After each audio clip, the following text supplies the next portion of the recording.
Hi folks, Baz again, Strongman. Today I'm going to take you through a bit of a chest session. As I'm in isolation, I haven't got my training partner with me today, so it's not going to be all out maximum. I've done my warm-up. I won't bore you with that, but it is on another video if you want to have a look at it. I've actually just set up my hot tub again, so first port of call when I get to bed in the morning is get in the hot tub, do some stretching, loosening up in there. Then I've come in the gym, I've done 2 minutes on the cross trainer, 2 minutes on the rower, and 2 rounds on the slam man. And then I've done my band rotator cuff work. Even if you're heavily focused on the chest, well, perhaps particularly so, it's really important that you do a bit of a warm-up if you want to avoid any injury, shoulder, rotator cuff problems. I've had it myself in the past, which I talk about on other videos. If you're not pulling as much as you're pushing, it's even more important to make sure you look after your shoulder joint. Balancing up the back to the front takes care of it to some degree. Getting your shoulders, pulling everything back as much as you're pushing. But the imbalance comes obviously when you heavily focus on the chest. And of course, we can all push more weight than we can pull in general. And a lot of people are heavily focused on what they can bench. You know, it's the big bro thing, isn't it? But you're asking for trouble in the shoulders. So if you do nothing else, if you're not going to pull as much as you can push or worry about that sort of thing, and you are just all about the bench, just try and do a bit of a warm-up to look after yourself. As I say, a bit of cardio, get the blood pumping, warm the shoulders up, and those rotator cuff exercises. So I did that then, out the shot. Yeah, check out my other video, doing them in all directions. If that's all you do, if you spend a couple of minutes looking after your shoulder before you start pressing, and then obviously build up gradually when you are pressing, a bit of lighter work, dumbbell work, before you get onto the heavier stuff, you're giving yourself the best chance of not getting injured.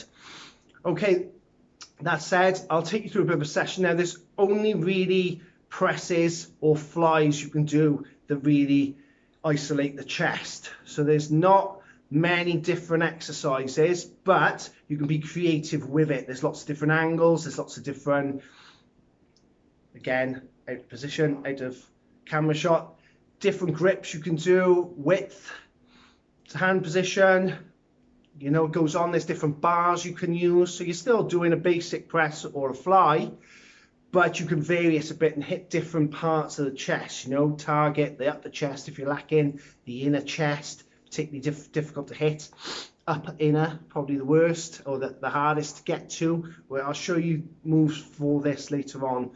The lower chest is obviously the main bit for bench press, but there we go. So watch subsequent videos.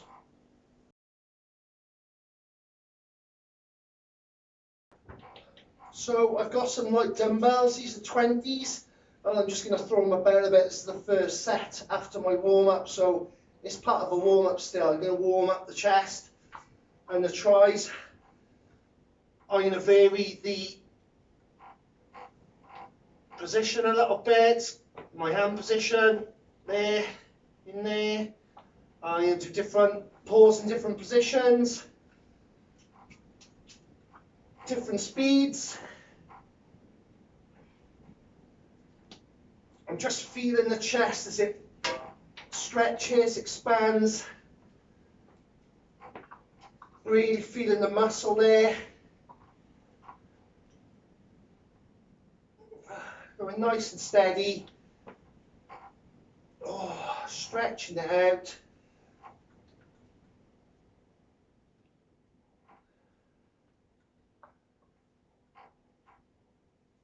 Nice and slow. Stretch at the bottom. Oh.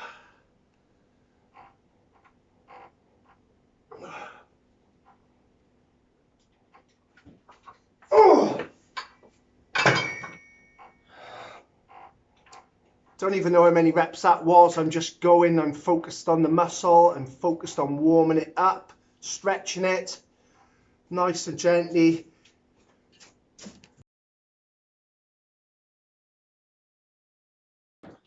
Second warm-up set now, these are a little bit heavier, these are 30s. Obviously you need to adjust the weight for your strengths. This might be too heavy for you, it might be too light for you, but it's getting there now for me. This is still warm up. And now I'm going to focus a bit more on technique. The proper pushing position. My elbows about 45 degrees from the body to straight up at the top.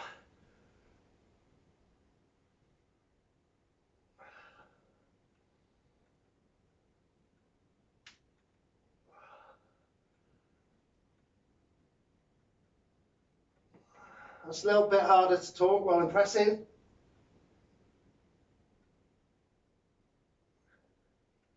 And I'm keeping that tension on the muscle from the top to the bottom, not quite locking my elbows out. Oof! Oof! And that's really warmed the chest up now. I think that's ready to go. Quite full of blood there, nice and warm. Let's go on some working sets.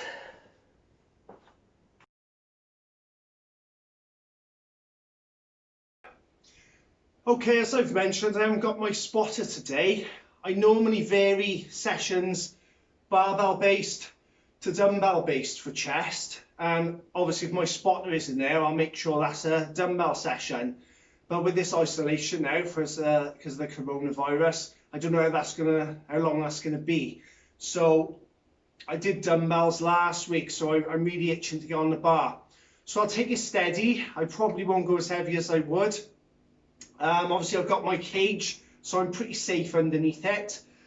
Just unracking can be a little bit difficult because you're reaching back a bit to keep the pins out of the way. It can put a little bit of stress on the shoulders. That's the most dangerous part for me, I think, training alone when you've got a cage. It's just the unracking and the problem with the shoulders there. But we'll give it a go. Starting very light, I've got 70 kilos. Please excuse my dehumidifier grinding away in the background. I think the filters need to clean. 70 kilos, this is a bit light for me, but you know, I still start there anyway, just to get used to the pressing movement on the bar again. I could throw this around all day long. And it does bore me a bit, but there we go.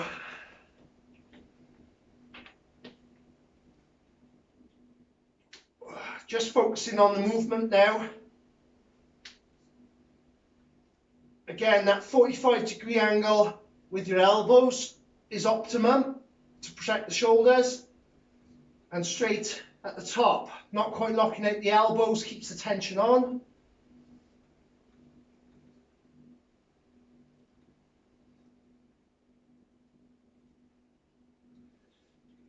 And you might be able to see that the bar path isn't straight up. I've mentioned this before. From there to there, it does travel a little distance in that horizontal direction.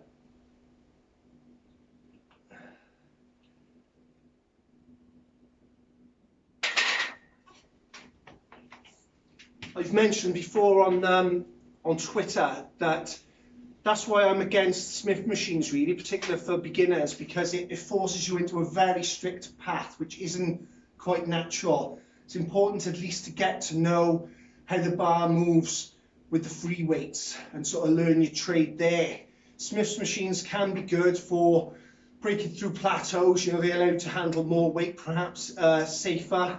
You know, you can lock them out when you fail. But you can't beat free weights done safely. So you've got to have a power cage and or a spotter, really, otherwise you're asking for trouble. And most of us have done the roll of shame at one point or another. You don't want your heaviest ever weight trapped on your chest with no one around to help you. You know, that could be life-threatening. So at best, embarrassing.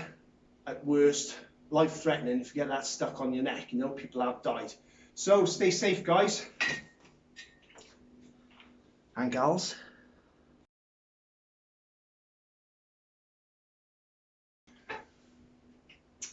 So I'm gonna do a scratch that.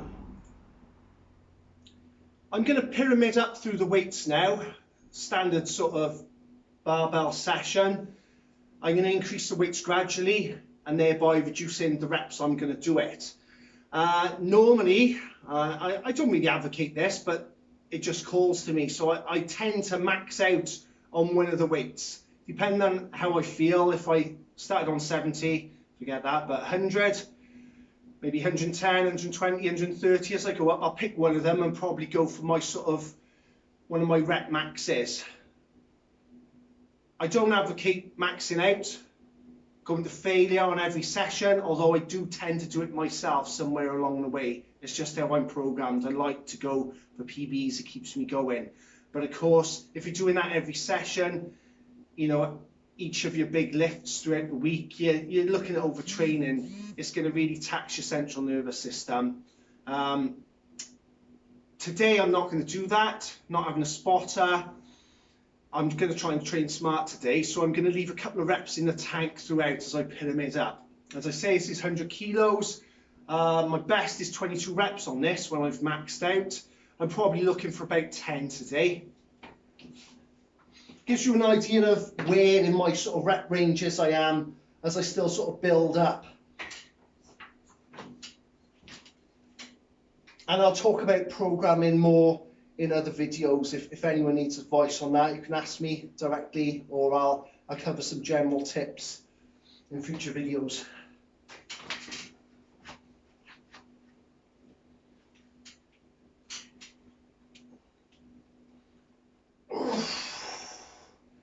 Don't forget to breathe. Breathe in as you come down. Breathe out as you do the exercise. And that's generally true for most exercises. Don't hold your breath. Forcing it out, as you sometimes hear me making noise, reminds you to breathe and also helps keep the tension on. Keep that sort of inner diaphragmatic pressure without holding your breath.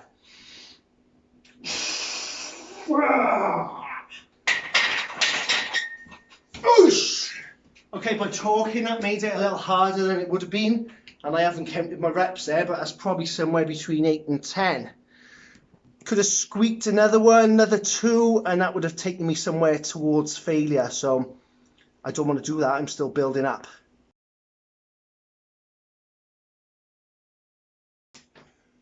Okay, I overexerted myself a little bit on the last one. I think I was down to talking. I did 10 on the 100, which was initially my target. But as I say, it's probably felt more like sort of 12, 13 because of talking. I'm not going to talk during this one. I've gone up to 120 now because I'm probably only going to do this and one more set. That'll be 3 working sets, 100, 120, and then probably 130. Okay, so I'm looking for about 5 or 6 reps here on this 120.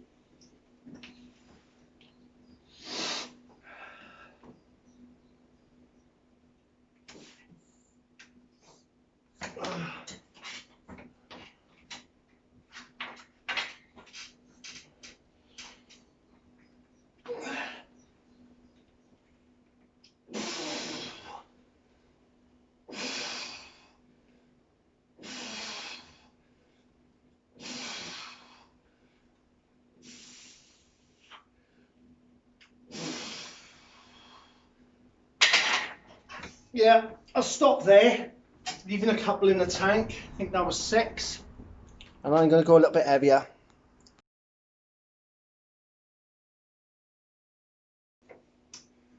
So for comparison purposes, I just did 6 on 120. My 10 rep max is 125. So it gives you an idea of where I'm at in terms of maxing out during this session. I was in 2 minds whether to go for 130 or 140 next. So I might end up doing 2 more sets. This is 130. And I'm hoping for about 3 or 4. But we'll see how it goes. My my 8 rep max is 132.5, but I'm not quite near as strong as that at the moment. So it gives you an idea. About half of it. I think 4 would be a pretty good target for where I'm at right now. But as I said, I don't want to max out, so it would be anywhere between 2 and 4. We'll see how it goes, and then I might try and just do the 1 on 140. There's no try, do or do not. I might then do 1 on 140. We'll see how this feels.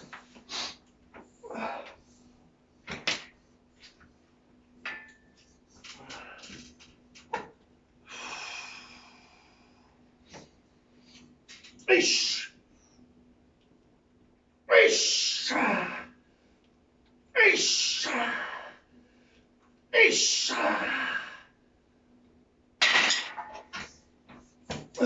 So I was quite comfortable for 3. I could easily have done 4, probably 5, but we'll stop there and I'll have a little look at 140 now for my final working set.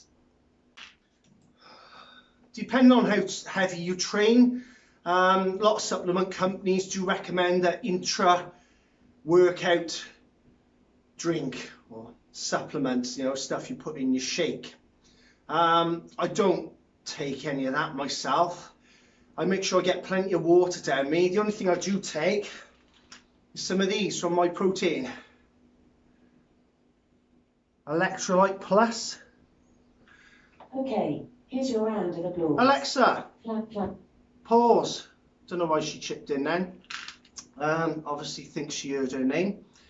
So all these are, there's some potassium, chloride, calcium, magnesium and sodium. Basically some salts and stuff to keep you hydrated. There's no point tipping loads of water down you if it's just going to flush everything out.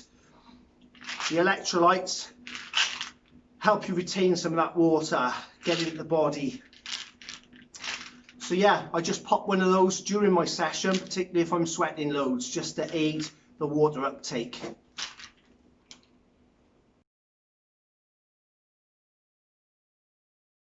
I'm up to 140 now. This will be my final working set. And my 5 rep max is actually 140 in my slightly stronger days from middle of last year. I'm not quite where I am right now. So my aim is only really 1, probably 2. I might surprise myself. I've put my wrist straps on now for this final set just to give myself a little bit more support in the wrists, particularly for the unracking. I haven't got massive wrists anyway, so I don't want to strain them. Here we go.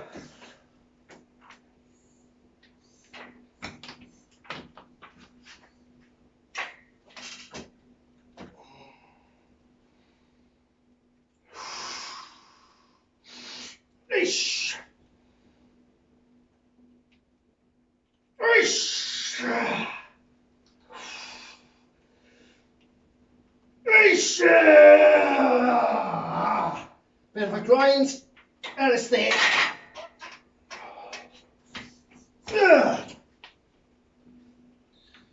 Don't know if you can see what I refer to as a grind is lifting my hips up off the bench. In powerlifting comps, that's not allowed. You've got to be touching the bench with at least the top part of your glute. It allows for that arch that you see some people do, but I'm not that flexible. And then during the lift, it shouldn't move up at all. Which, when you start recruiting, pushing your legs, if you're not very good at the arch, which I'm not, you can lift your bum off. So technically that wouldn't be an official lift, but in my gym it's allowed. So that was 2 reps. I'm quite happy with that. That's my final set on the big bench. One more thing that those of you technically minded might have noticed on my last lift, and looking back it's particularly obvious, is when you're failing, when you're sort of struggling getting that final rep out on your top set, you start to recruit everything else. Now you might have noticed, if you showed you, remember I said your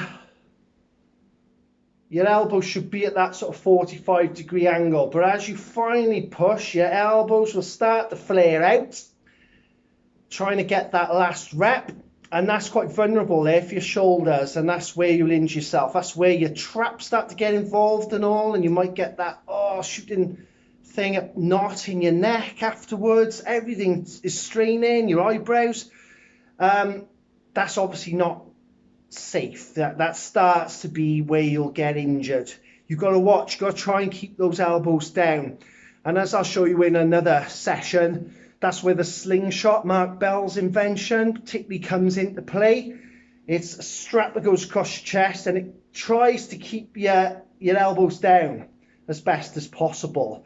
You get the stretch factor at the bottom as the elastic stretches across your chest. You get that little bit of aid off the bottom part, and it's particularly effective at working the top part of your bench press, particularly as the triceps get involved, so you can lift a little bit more weight.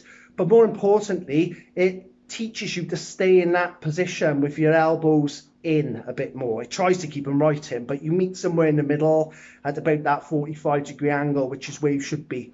So practicing with it, it becomes second nature then. So when you're pressing without it, you're more in that position, more aware of where your elbows are. And as I say, stopping that flaring out as much as you can, because that's where you can injure yourself, your shoulders and traps and things. Thank you very much.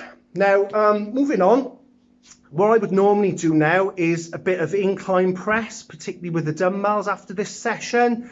I'm still thinking whether I'm going to, because I'm a bit tired. So an average session for me would be barbell flat, pyramid up as I've shown you. Then I'll think about the incline, probably use dumbbells on the incline just for a bit of variety and extra stretch. Or I might do a fly movement, which I think I'm going to do today. I've just decided. So I'm going to do the incline, but I'm going to do a fly movement. So it's going to be a little bit lighter weight. Recent studies have shown that the sort of muscle recruitment from a fly to a press is actually very similar. But I'll do that just to be a little bit lighter now, because I've gone quite heavy. And then I tend to finish off with a tricep move just to further burn out the triceps. They've obviously been working hard so far with the pressing, but I'll just isolate them a little bit to finish off my session, and that'll be it. Okay, I'll set up for the flies and I'll be right back. Okay, I've got the incline set about 30 degrees. Hoping you can see me. This is my second set, so I forgot to press record on the first one. And I've got just 14k dumbbells here. I might go a little heavier, but not much. If you do the exercise correctly, you don't need very heavy weights, and indeed, you won't be able to do very heavy weights. So, get them up, press them up. Now you fix your elbows to a slight bend, and it's a fly. So lower it down as far as you can safely. Keep those elbows fixed. Arms move as one. It's like you're hugging a big tree. Get your arms wide and get your arms around that tree. Don't clang the dumbbells together at the top, because it releases the tension. As I say, you don't need very heavy weight. You see a lot of people bending their elbows and doing flies, something like this. That's halfway between a fly and a press. Now there is a time and a place for that, which I'll consider in other videos, but right now you're doing a fly. You're trying to hit that outer part of your chest particularly. Oh, and the real pressure is on that stretch at the bottom, and you fly out. Oh, that's really nice. There, it's like that. Imagine a big tree, trying to hug it. My arms are fixed. There, that's a fly. There. Whew. Okay, so I've done 3 sets of flies, somewhere between 12. I went a little bit heavier, which was 18 kilos at the end.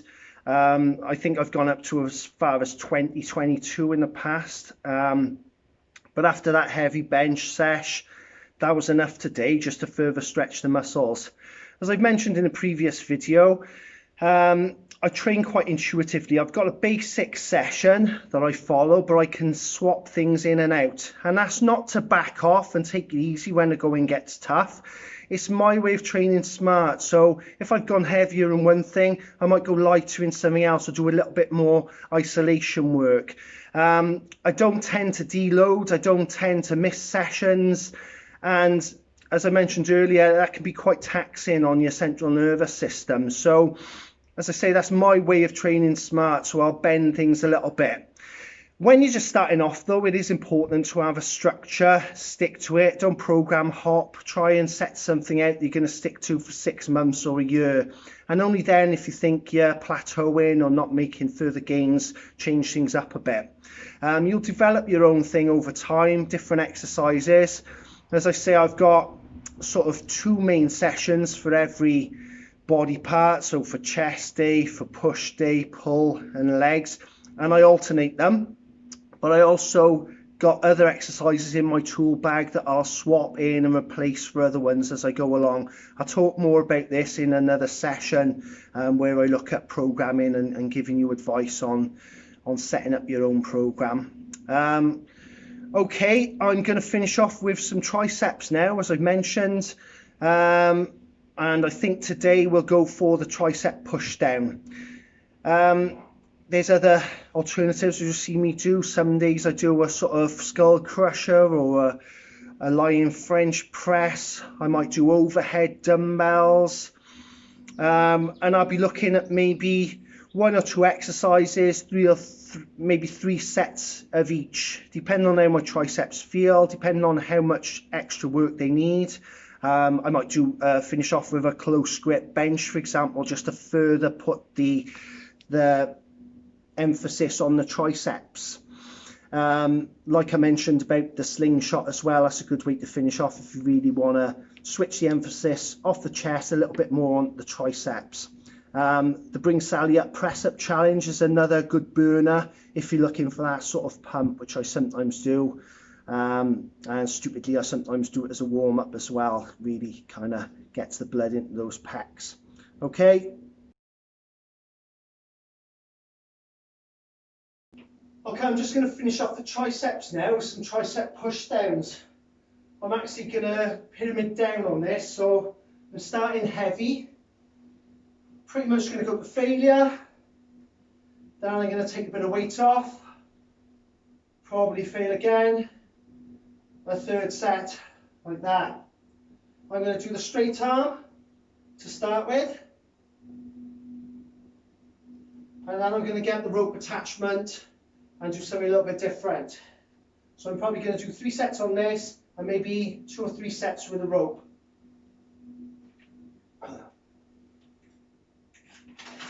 Oh Christ, that feels heavy. So that's your starting position there, horizontally. Stand quite close to it, so you're pushing the cable straight down. You don't want to be standing away, you end up recruiting your body weight and shoulders and things. Fix it there. Oh, my elbow's hurting after that elbow inflection. That's put a lot of pressure on the elbow.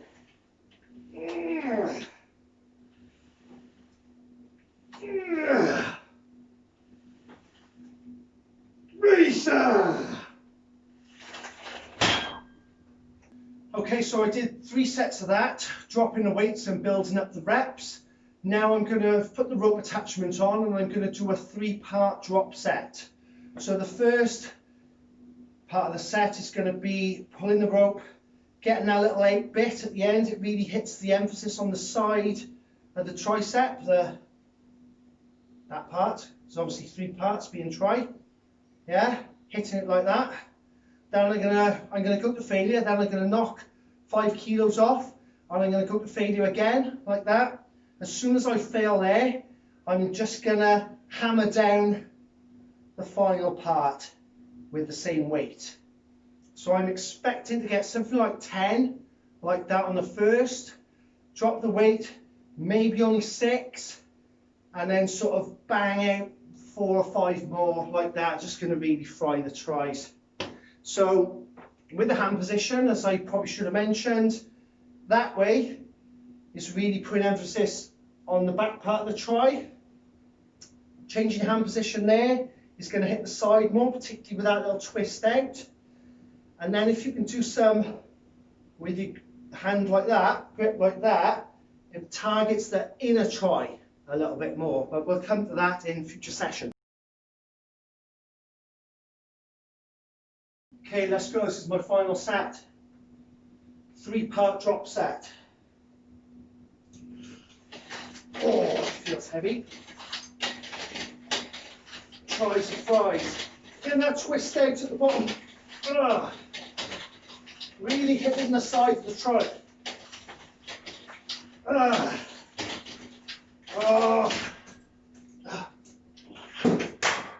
Whoops. Trying to get it quick.